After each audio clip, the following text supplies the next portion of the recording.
Hi, I'm Jacqueline Nelson. And I'm Mike Babbitt. And I'm Charming Man 93. And today's bottom line is that men need to be a little more like women. Oh shit, Radfems people. It's time for a reply. It's time for the intro. Let's do this! Hello everyone, this is Charming Man 90. Ugh! Damn it, I can't see a thing in this. Now, Mike, what do you make of that? I make that it's a pretty bold statement, but there's a guy in the United States named Richard Reeves who argues just that. Oh god, I don't want to say this might be a poll, but it could be a poll, but that guy just seriously, look at him. He's like a massive mangina, and she's just like totally Radfem with the glasses and the bloody, oh god. Everything about this just doesn't seem to add up. I don't know. Honestly, people, what do you think? Is this serious? I got this off Eclectic Crafter.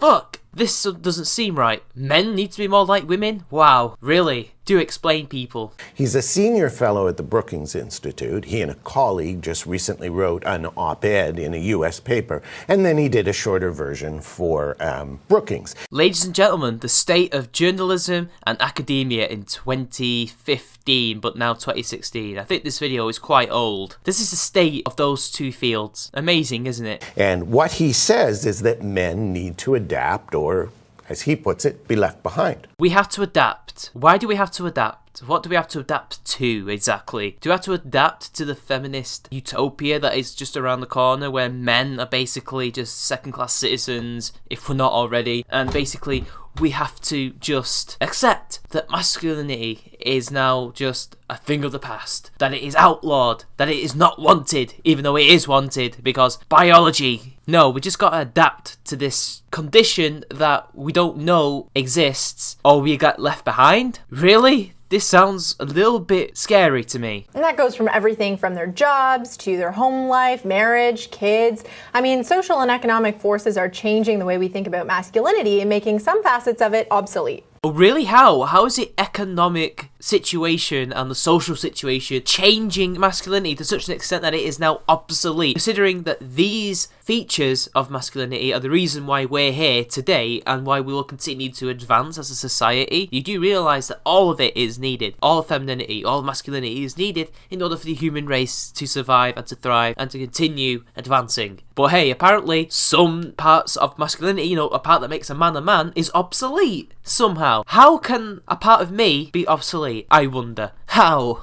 Yeah, he looks at employment prospects, just among other things, and he finds that of the 30 jobs that are going to be the fastest growing in the next 7 years, 60% are now held by women. Oh wow, so if that was men rather than women, we would be having a gender inequality problem that we'd need to address. But because it's women, men just have to adapt or be obsolete. Incredible, isn't it, people? The double standards. Oh, and by the way, they don't actually tell us what these jobs are. What are these jobs? Why do men have to adapt to fit into these jobs? Are these jobs that are social jobs? Are these jobs that men just don't want to do? Are these jobs not even important? I'm just wondering, because that might be a hint. If not, you're just hiding something for an agenda, I don't know. But in that, you have to think about income disparity too. A lot of those jobs are ones like retailing, personal care, nursing. Those aren't high-paying positions, and we're already dealing with a gap when it comes to wages we pay women. So hang on a sec. Shoo!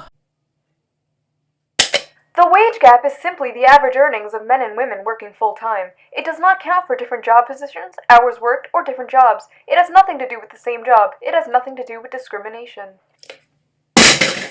Thank you, Shu, thank you very much. The income is low because those jobs are, as you say, low paying. Just stop contradicting yourselves. They earn less, they're not paid less, and men don't take these jobs because men don't want these jobs. These jobs don't affect men in any way. Why should a man be considered obsolete for jobs he doesn't take in the first place, and he takes jobs that, that he would prefer to take, like engineering, like going into STEM, jobs that are just as important and are growing just as fast as these, but whatever, people. people, whatever. We're gonna just exaggerate things to make it look worse for men and to make them more like women. You know, yes, women are becoming more economically independent. That's great. You have been economically independent for the last 50 years, love. You are not becoming more economically independent. You are economically independent. This isn't the 1950s anymore. This is 2016. I'm using your current year against you. More female CEOs than ever before, but we're still dealing with a wage gap issue there. As I said before, there is no wage gap, it is an earnings gap, and if you want to get rid of it, women need to work harder and stop taking lesser paid jobs and basically work as much as men do in the same jobs as men do. But sadly, women do not want to do that, and that's fine. But this is the result of it. You're absolutely right. A huge issue.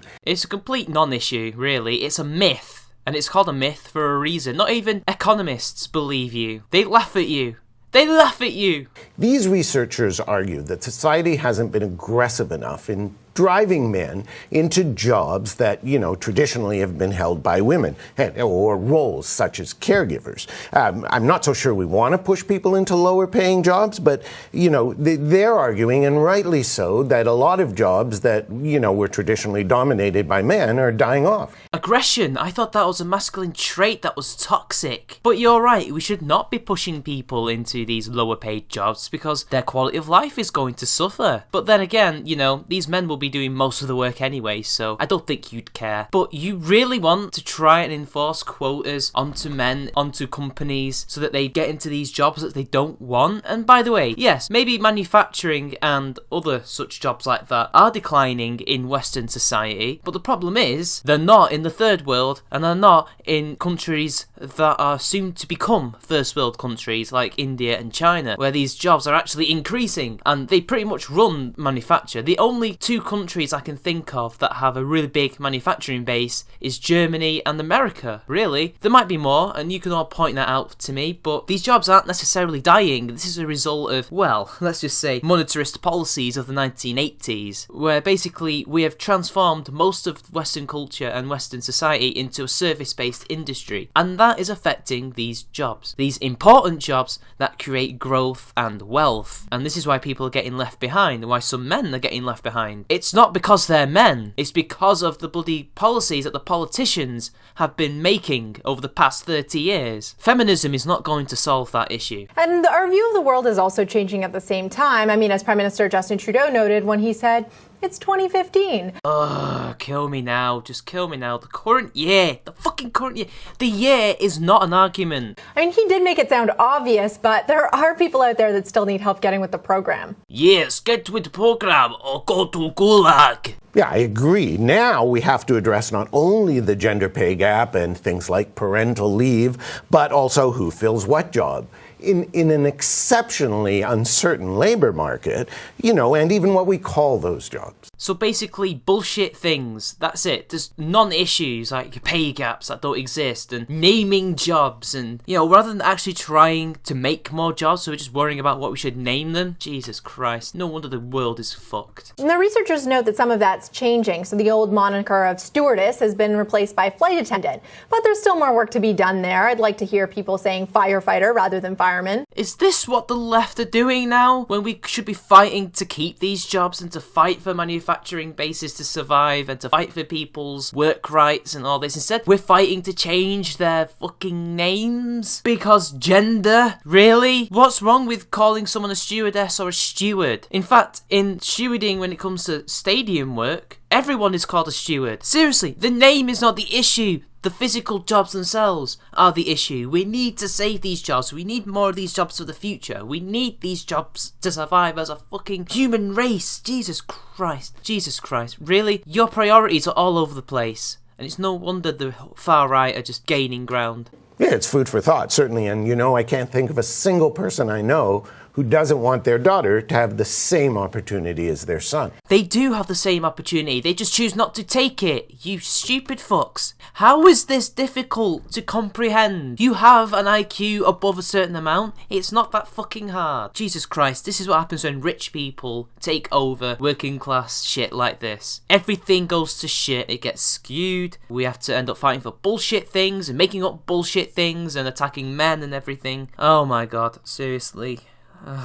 Now, if only we could fix men's whining, because Mike, when a guy gets a cold, it sounds like they're dying. Is that meant to be a joke? That's not even grounded in reality. Men are not like that at all. I'm not like that when I have a cold. Women, on the other hand. Oh, here we go. My wife's favorite saying. Oh, for God's sakes, Michael, try having a baby. Oh my god, the cringe. It's so hard that Pyro's cynical would kill himself. Anyway, people, that's enough for today. I'll see you later.